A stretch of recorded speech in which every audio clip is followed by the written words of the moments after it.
Now, as India battles this COVID-19 pandemic, there is help that is pouring in from across different parts of the country. This help is coming in different forms. Some people are sending supplies. Some people are lending help in terms of making personnel available. One such organization coming to help India in its hour of need is the Association of Indian American Doctors, who've launched, among a whole host of other things, a teleconsultation helpline for India as well. Joining us on the broadcast, we have MR Rangaswami, the founder and chairman of the Indiaspora.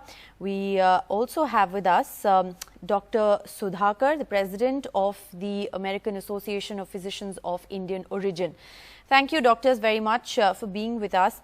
Dr. Sudhakar, if I can begin by asking you, it has been a very difficult time for India. It is, in fact, a very difficult time for India as we battle the onslaught of the second wave of COVID. How are doctors like yourselves, organizations like the ones you're heading, helping India at this moment?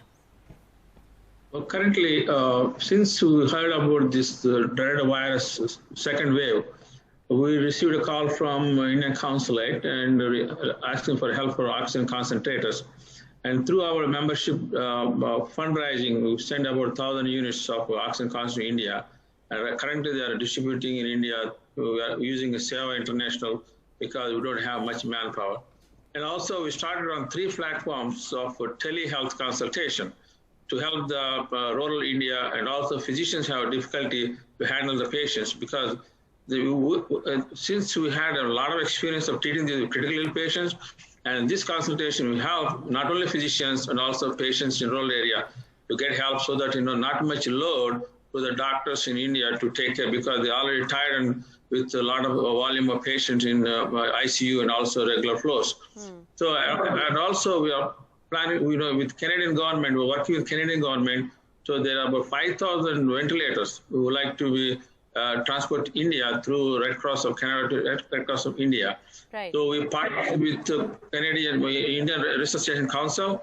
They're going to teach the local physicians how to operate these ventilators to help the critically ill patients. That's the plan right now. Right. And also we plan to go to Capitol in the Washington, D.C. And the team is going to request the Vice President and President to be able to send AstraZeneca vaccination to India. So there are 60 million vaccinations. So we're requesting to send at least 30 million to India so that they help get some immunity to the patients so that, herd immunity can happen. Okay. All right. We also have Mr. Rangaswami with us, founder and chairman of the Indiaspora. Mr. Rangaswami, it's an extremely difficult time for India. And we are, of course, seeing over 4 lakh cases for the 4th time in this week.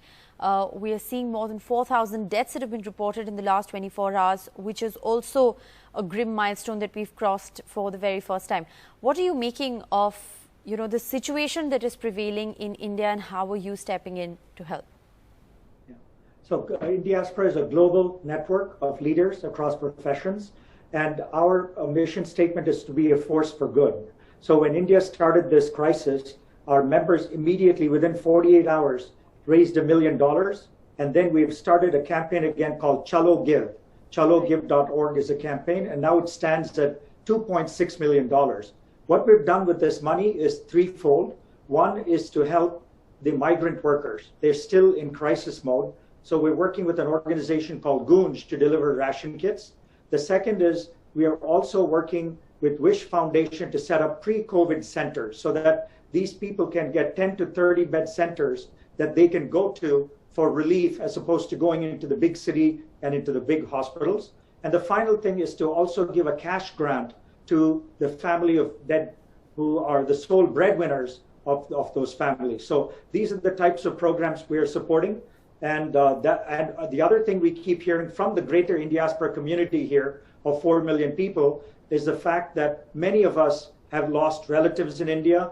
Many of us have loved ones who are in the hospital. Many people are looking for oxygen. So it's a state of extreme panic in the United States as well, as we look at our relatives, hear from our relatives. So we have set up a website called ChaloGive.org where you can get information on these different organizations, and many more resources are available there as well. So that is our role. We also had a meeting yesterday where Vice President Kamala Harris was with us, and she made a statement that was fully in support of sending supplies to India, more help for India as well. And the State Department had a meeting with us where we spoke about the role of the diaspora in helping India in this crisis. So the US government is very involved and is fully supportive of all the things that the diaspora wants them to help as well. Well, all right. So that's, of course, different ways in which organizations are stepping up their efforts to help India in its hour of need. But Dr. Sudhakar, if I can just come back to you at the moment, as a doctor yourself, what do you make of our fight currently against COVID? As far as India is concerned, what are the key focus areas that India needs to look at, for instance, in order to be able to combat this deadly second wave that we're seeing?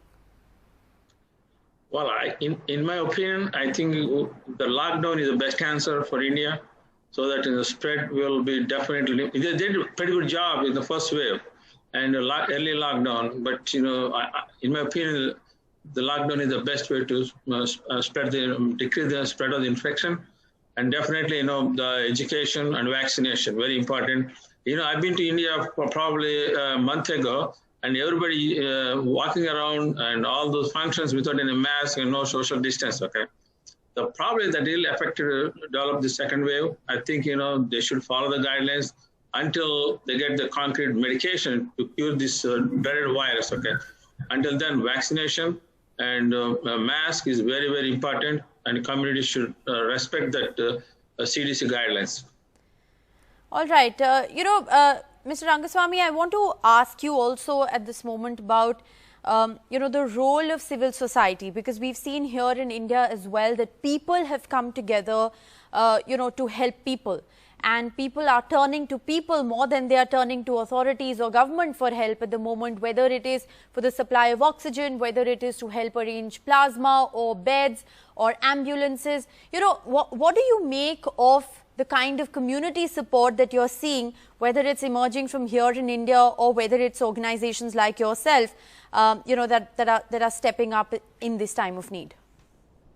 Yeah, absolutely. I think people are closer than ever, like you mentioned, and people here in the US are constantly in touch with relatives and friends in India trying to help, both on an individual basis, but also on a collective basis.